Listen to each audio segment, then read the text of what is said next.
ఒక వారం రోజుల క్రితం అప్పాజీ గారు ప్రభు ఆఫీస్కి వచ్చారు.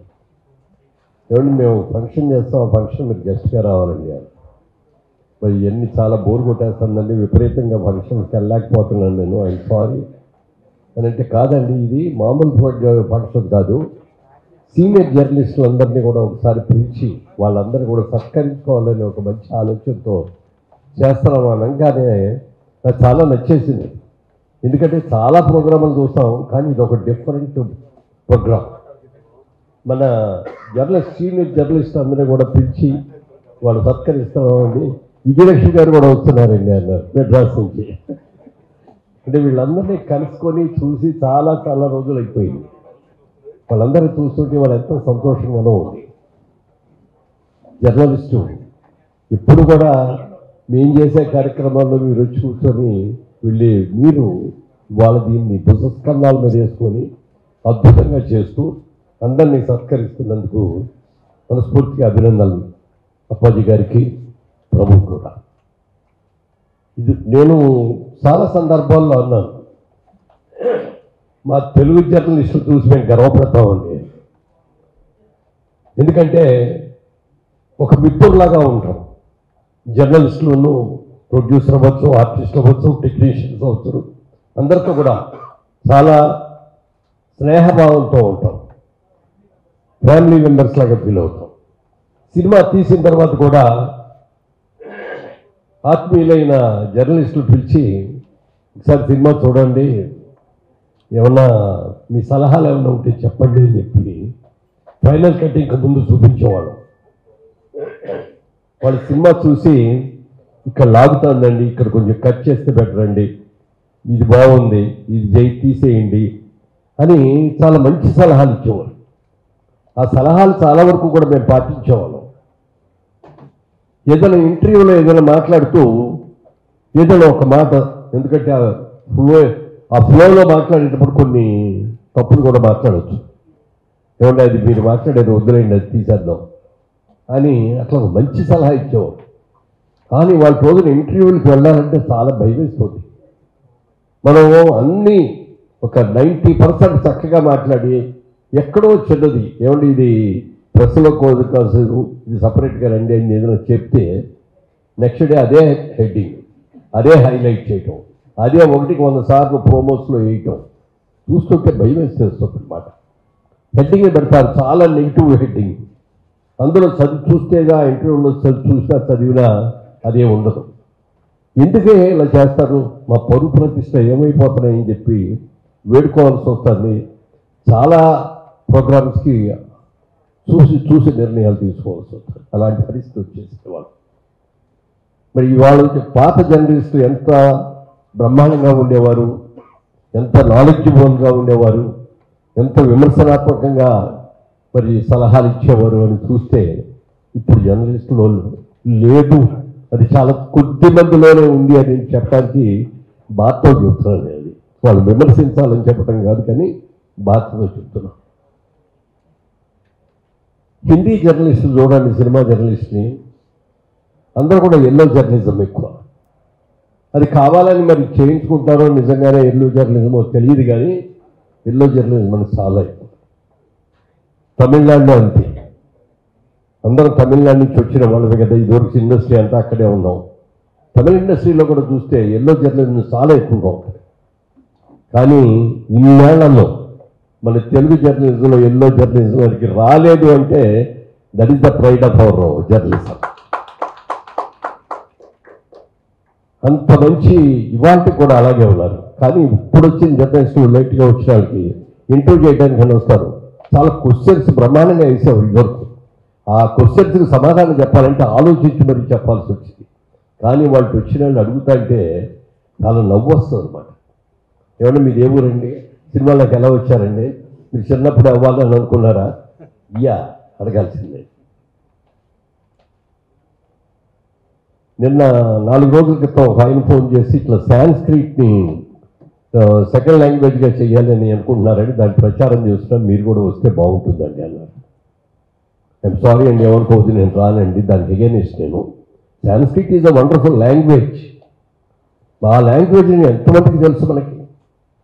ఆ లాంగ్వేజ్లో మీరు సెకండ్ లాంగ్వేజ్ తీసుకొని మీరు చదివితే అంటే గంగాధర శాస్త్రి లాంటి వాళ్ళకి పనికి వస్తాం కానీ మళ్ళీ వాళ్ళకి పనికిలేదు. ఎవరి దగ్గరికి వెళ్ళి సాంస్క్రిట్లో మాట్లాడగలుగుతాం మనం? వాళ్ళకి అర్థం అవుతుందా? వాళ్ళ కాలేజెస్లో టీచర్స్ ఉన్నారా సాంస్క్రిట్ చెప్పగలిగిన టీచర్స్?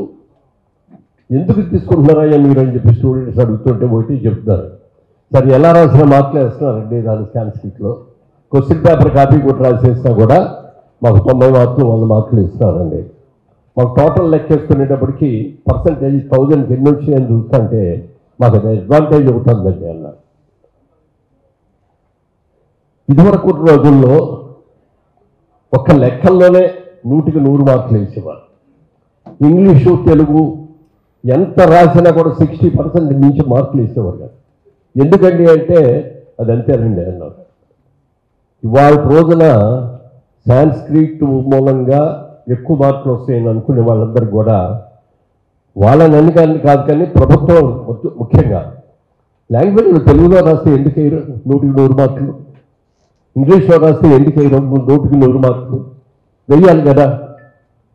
దాని మూలంగా ఏమైపోయిందంటే మన భాష తెలుగు భాషని తెలుగు వాళ్ళే వదిలేసుకోవాల్సిన పరిస్థితి వచ్చేస్తుంది.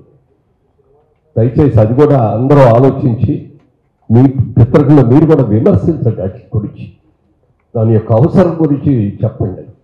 సాంస్క్రిట్ తప్పని నేను అన్ను, నేర్చుకోవాలి మంచిదే, కానీ మన తెలుగుని మర్చిపోకూడదు కదా. మన తెలుగు సెకండ్ లాంగ్వేజ్ లేదు అంటూ దగ్గర పోయి ఇంకోటి ఏదైనా తీసుకోవచ్చు కదా. సెకండ్ లాంగ్వేజ్ తెలుగు ఉన్నప్పుడు తెలుగే తీసుకోవాలి కదా మనం. ఇంగ్లీష్ డెఫినెట్గా అవసరం. ప్రపంచవ్యాప్తంగా ఎక్కడికి వెళ్ళి ఉద్యోగాలు చేయాలన్నా ఏం చేయాలన్నా ఇంగ్లీష్, వాళ్ళ టెక్నాలజీ అంతా కూడా ఇంగ్లీష్లోనే ఉంటుంది కాబట్టి అవసరమే. కానీ అది ఒక్కటి మర్చిపోకుండా మీరందరూ కూడా సద్విమర్శలు ఆత్మీయత చేస్తూ తెలుగు ప్రాముఖ్యతను కూడా నేర్పాలని చెప్పి మనం చేసుకుంటున్నాను. అలాగే ఇప్పుడు ప్రభు ఆ మధ్యన ఒక బుక్ రాశాడు, ఇంటర్వ్యూస్ అన్ని 2 భాగాలుగా చేసి ఒక 40 మంది ఇంటర్వ్యూలు రాశారు. ఆ ఇంటర్వ్యూలు చదువుతా అంటేనండి మన ఇండస్ట్రీలో ఉన్న మనతో పాటు ఉన్నారు వాళ్ళు, మన నిర్మాతలు ఉన్నారు, వాళ్ళ గురించి తెలుసు. కానీ ఆయన ఇంటర్వ్యూ చేసిన తర్వాత వాళ్ళు పడ్డ కష్టాలు కానీ వాళ్ళు సఫరింగ్ కానీ అవన్నీ చూస్తుంటే అయ్యో నిజమా కేఎస్ రామారావు ఇలాగా అని చెప్పి అనుకోలేని పరిస్థితులు నిజంగా ఎన్నో చాలా ఇంటర్వ్యూస్ అవుతుంటే కళ్ళకు నీళ్ళు వచ్చి అలా మరి మంచి రాయాలి కానీ ఏదో అన్నారు తెలుగులో, మంచి చెప్పాలంటే మైక్లో చెప్పు, చెడు చెప్పాలంటే చెవులో చెప్పు అంటారు.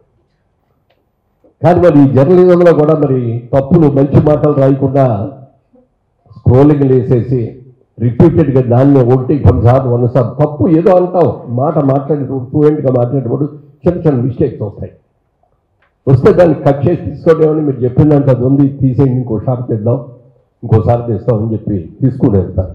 కానీ ఇప్పుడు అసలు లేదు. అదే మాకు కావాల్సిందే అదేంటి అన్నారు. అడిగాను నేను, ఎందుకు చేస్తారండి అంటే, సార్ పాజిటివ్ న్యూస్ పెడితే ఎవరు చూస్తారు సార్, ఓ నెగిటివ్ హెడ్డింగ్ పెట్టి ఇది పెడితే అందరూ కూడా దాన్ని ఇంట్రెస్టింగ్గా చూస్తారు, అందుకని పెడుతున్నాం అండి అన్నారు. మీరు పెడతారు, మీ పాపులారిటీ కోసం మీరు పెట్టుకుంటున్నారు, కానీ మా సంగతి ఏంటి? మా మీద మీకు ఎందుకు అట్లాంటి కోపం? మా జీవితాల మీద ఎందుకు?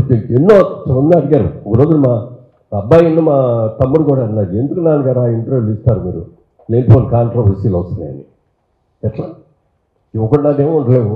ప్రభు ఇందాక కూడా చెప్పాడు, ఇప్పుడు ఎవరు రామానాయుడు గారు లేరు, ఎవరు దాసరి నారాయణరావు గారు లేరు, మరి నాగేశ్వరరావు గారు ఏ సభకి పిలిచినా వచ్చేవారు, ఎన్టీ రామారావు గారు వీళ్ళందరూ ఎంత అద్భుతంగా మాట్లాడేవారు. వాళ్ళ రోజున రాకు, అందుకని మీరు కూడా రాకపోతే ఎట్లా అని చెప్పి నా మీద ప్రశ్నిస్తున్నారు. అది కొన్ని ఇబ్బందులుగా కూడా ఉంటున్నాయి. కాబట్టి దాన్ని కూడా దృష్టి ఉంచుకోవాల్సిందిగా కోరుతూ, ఇవాళ సీనియర్ జర్నలిస్ట్ని నేను విజయవాడలో నాటకాలు వేసేటప్పటి నుంచి కూడా నాటకాలకు కూడా జర్నలిస్ట్ పిలిచేవాళ్ళం. రెంటాల గోపాలకృష్ణ గారు వాళ్ళందరూ వచ్చి నాటకం అయిన తర్వాత మర్నాడు కూర్చునే వాళ్ళందరూ కలిసి, ఇదిగో ఈ సీన్ బాగా చేసావు, ఇదిగో ఇక్కడ డైలాగ్ బాగా చేయి, ఇక్కడ నీ మూమెంట్ బాగాలేదు, ఇది రెక్టిఫై చేసుకో, నేను భలే సలహాలు ఇచ్చేవాడు. మరి అవన్నీ ఇప్పుడు అట్లా సలహాలు ఇవ్వగలిగిన వాళ్ళు చాలా తక్కువ మంది. అందుకని జర్నలిస్ట్ అనేది ఓ ఫ్యామిలీ మెంబర్. సినిమాలో మన ఫ్యామిలీ మెంబర్స్లో ఫ్యామిలీ మెంబరు, మంచి కోరే ఫ్యామిలీ మెంబరు. అలాగే ఉండాలని ఇవాళ లేటెస్ట్ సిస్టమ్లకి మీరు వెళ్ళొద్దని చెప్పి కోరుకుంటూ ఇంత మంచి కార్యక్రమం చేసిన అప్పాజీ గారిని అలాగే ప్రభుని మనస్ఫూర్తిగా అభినందిస్తున్నాను. Thank you.